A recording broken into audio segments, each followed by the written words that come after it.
Welcome back to another episode of me talking about desk setup accessories that I came across, tested personally, and thought were worth sharing with all of you. Hopefully today you come across a new product you haven't seen before, which can be an upgrade for your own desk setup. This episode is sponsored by the good folks over at Ugreen. More on them later. Thanks for making this video possible. And now, let's jump right in.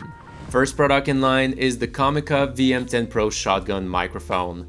This mic was first designed for on-camera use, but I'm more interested in its second purpose, which is to be a USB mic. It's a very similar product to the Rode Video Mic Go 2 as it can connect in a digital or analog way, but it comes in at a much lower price, being about half the price. But you may ask why someone would use a mic like that as a USB mic, and to me, shotgun microphones are the best type of mics for your remote work setup, to take meetings and make sure others hear you well. With normal USB mics, you need to place them very close to your face to prevent them from picking up too much room noise and to get a loud enough signal. On the other hand, shotgun microphones are designed to be placed further away, and they compensate by having a very narrow pickup pattern, which makes them pretty good at isolating your voice from other sounds. The Video Mic Go 2 was the only other comparable mic in the budget category that allowed this prior, and I've noticed the VM10 Pro also handles bumping the desk much better than Rode's equivalent. In fact, I've been doing this whole voiceover with the VM10 Pro, so you can judge for yourself. I find having a USB shotgun mic at this low of a price super exciting. You really don't have a good reason anymore to have bad audio in your work meetings. It works on Mac, Windows, and mobile devices too, and the 3.5mm port becomes a headphone jack, which can be quite handy. Finally, the volume control on the mic lets you adjust the gain, but you can further adjust it within your OS of choice. All in all, a very solid little mic that I can easily recommend. I can't find any flaws worth mentioning. Next up is a product from today's sponsor, which is Ugreen, and that is their new 9-in-1 USB-C docking station. I accepted the sponsorship because this docking station can output up to 2 monitors at 4K 60Hz each, which is pretty rare for affordable docking stations that are standard USB-C. Usually, you're limited to 1080p or 4K 30Hz, which I think isn't enough for productivity these days. Not only that, but you can pick between DisplayPort and HDMI ports for both monitors, so you're not limited to specific ports, nor need to buy adapters for your monitor array. It comes with 3 USB 3.2 10GB ports at the front, one of them being USB-C, which is quite handy, especially for me as a content creator whenever I want to connect my external SSD. So the dock takes one of your USB ports, but you do get it back on the dock, and then you also have 2 additional A ports.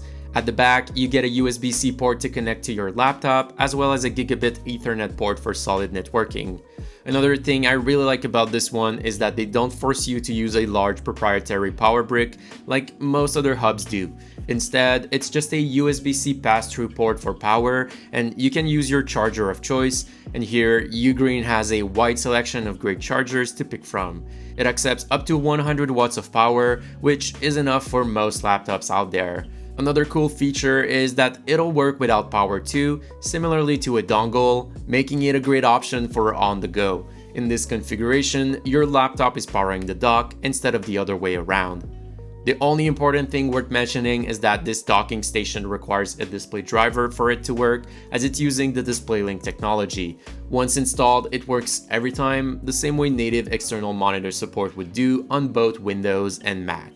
All in all, this is a very solid docking station for a dual 4K monitor setup, especially considering its $200 MSRP, and there will be a coupon out there soon for an even better deal.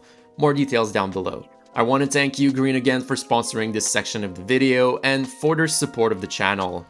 Next up is a premium mechanical keyboard from Melitrix, and that is the Zoom75. I showcased their Zoom TKL model a few months ago and was really impressed with its quality and features for the price. This one, featuring a 75% layout, is offered in 15 colors for the frame, plus a bunch of weight options and backplate colors. It's a gasket mount design with these little sleeves that are super easy to install, and these will be blue or black for production units. The PCB has flex cuts plus multi-layout support, and you can pick between many plate materials, all leading to a very customizable typing experience. The final PCB will have perky RGB LEDs too. It feels super premium in hand and weighs a ton. This isn't your cheap plastic keyboard. You even got the option of this add-on internal weight or simply foam here. It all lines up quite well as is, but there will be optional plate alignment posts included with final units. The prototype unit I have here is in this white colorway, and it has this sparkle finish to the paint, which is truly unique. And as for the bottom, this PVD finish looks amazing, but is somewhat easy to scratch, so you do need to be cautious here. It's going to work wirelessly with that built-in battery. In fact, final units will work with Bluetooth and a 2.4 GHz dongle, and will include 2 batteries for an even longer runtime per charge. But I think the feature that stands out the most is this modular section in the top right corner, which allows for either 2 keys, a key and a knob, a badge, or an LCD screen. I've never seen this level of customizability before, and it's actually really nice to be able to change your keyboard as your needs or preferences evolve over time. I've initially set up mine with the screen, and it looks super nice, but I ended up reverting to the knob as I'll have more use with it, I think. Millitrix included some Wuche silent linear switches and stabilizers, but I provided my own set of GMK Deep Navy keycaps. Those switches and stabs are factory lubed, and it's a solid job. I only needed to tune 2 of the stabilizers a bit more, but everything else was pretty much spot on. These stabs may differ a bit for the final units, but they'll be included still. With all the foam, polycarbonate plate, and silent switches, this makes for a very quiet build, which I really like.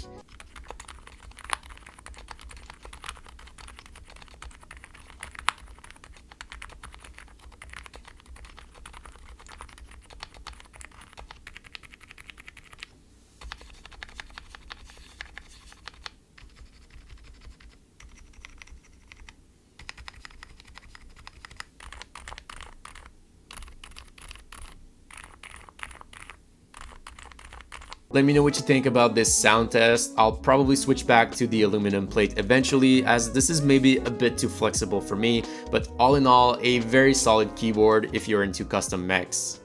Next up is one of the best under-desk headphone hangers I could find, especially if you need space for 2 pairs, and that's the ElevationLab Anchor Pro. It's made from this fiberglass material for increased toughness, and it can be screwed right under your desk or simply stuck there using the included double-sided 3M tape. I find this one better than most other options because it's wide enough so that both pairs don't bump into each other. There's also a small hook, although in my case, I use it for wireless headphones. But still, a USB-C cable for charging permanently installed there would be quite handy. Next item is unique for sure. It's this small wooden Lego shaped drawer, and it is an official Lego product. It's as simple as it seems, a drawer that's made from oak. It's not cheap at all, so don't be surprised if you look up the price. But I mean, what do you expect from a Lego product? There's always the plastic versions also available that are a lot more reasonable price-wise. But in this oak color, it's a great match with my desk setup, and Lego is such a cool brand. It's really nice to have a decorative accessory that represents the brand's history with the iconic Lego brick. It can be useful to store away small items or simply as a more premium feeling visual element to complement your setup. Next accessory is this VESA mount magnetic iPad mount by Charjen. They make some of the coolest iPad stands out there, and this new VESA adapter version is so nice. It's fully made out of aluminum and feels super premium. It also perfectly contours the iPad's body, which really creates this seamless look and feel. Being VESA standard, you can attach it to any VESA arm you may already own, making it super easy to create a side-by-side setup with a dual monitor arm or just a single arm on the side. The surface is made from this soft touch material to protect your iPad, and it has this cutout for the camera module. And then it doesn't cover the full back of the iPad, so although it's solidly held in place, it's also quite easy to get it out. It's actually quite nice to use your iPad as a second monitor with Sidecar, or connect your iPad to an external monitor, or even with universal control to use the same peripherals between your Mac and iPad side by side. This makes for a very solid way to mount your iPad to your desk, since VESA arms are usually made to support a much heavier load. It's also convenient to have the iPad at the right height for ergonomic purposes. This accessory was just released. In fact, I think I received a prototype, but I don't think you can go wrong with it if you need something like this. And finally, right behind this setup is where I recently added 2 Skadis Pegboards from IKEA. They happen to be of similar size as my acoustic panels, and I like the continuity effect they create on this wall. I went with the black ones, but they also have them in white and beige. I stacked them one on top of each other, and I decided the top one would be mostly to display more of my personality, while the bottom one would be for items I use often. So like I said, on top I got 2 mechanical keyboards, both 60% boards, as that's the layout that got me into custom mechs early on in 2016 or so. Then I have this little basket for an artificial hanging plant, which matches the color of my accent wall. At the bottom is where I added this tray to store external SSDs, Velcro cable ties, and this small power bank. I use these quite often, so it's nice to have them at a hand's reach.